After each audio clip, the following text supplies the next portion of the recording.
So Dee Dee's car that she drives, the Expedition, the low tire warning light has come on, and so she wanted me to add some air to the tires. When the weather changes and it gets a little colder, sometimes those air molecules in the tires will shrink down, and hence there'll be less air pressure in the tire. And I've checked the tires, we have no flats, no leaks. They're all just getting a little bit low because of the cold weather that's come about. So today I'm going to show you how to air up your tires, how to check for tire pressure. Here's the first indicator that we had that obviously the Dee Dee had that there was some low tire pressure. Newer cars tell you that you need to check tire pressure. And this is kind of the universal low tire symbol right there. So some cars don't have a LCD display that says that, but if you see this light come on, that means you need to go check and see if you have a flat, a leak, something along those lines. Or in our case, the weather has changed, so we just need to add some air.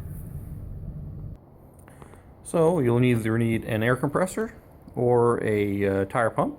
In this case, I have an air compressor, so I'll go ahead and fire that up, and we'll get some air added.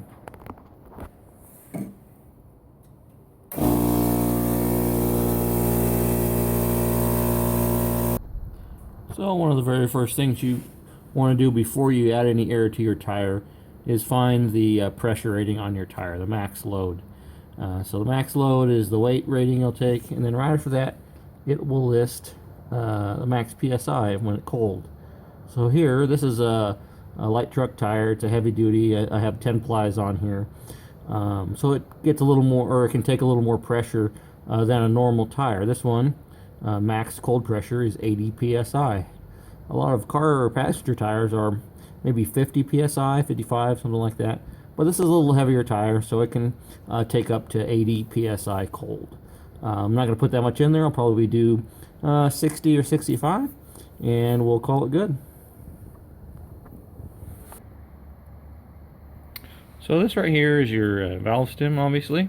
We're going to take off the little protective plug that's on here. And we're going to go ahead and plug in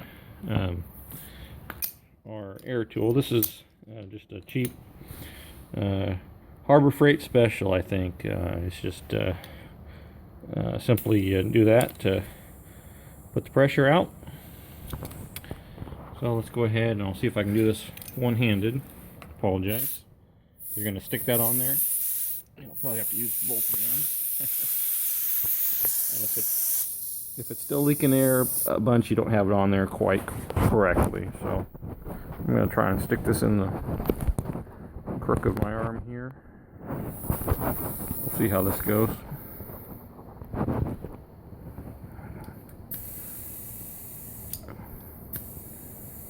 And we'll add some air. On these particular ones, when you have it plugged in and you put a little air in there, it'll pop out.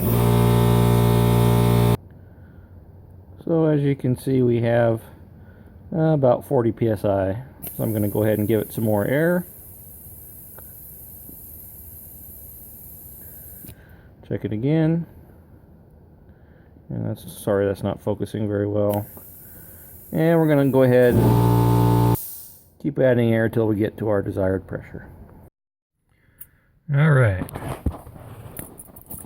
Alright, so I've aired up all the tires to about 55 PSI. We're going to go ahead and start the car up, and our check tire pressure light should be gone. Let's find out.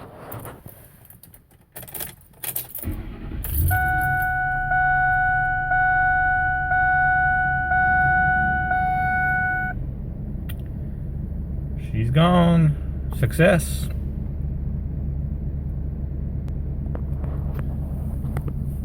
So I think that goes back to, you know, being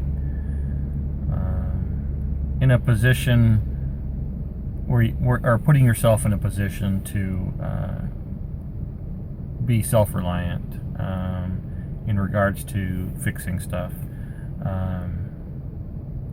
Being able to check your own tire pressure, you know, things that are basic that everybody should know are very important. How to change your own oil, how to check your tire pressure, how to do the simple things, the basic things like that are really an essential place to start if you're wanting to be able to simplify and be able to spend less money paying other people to do stuff.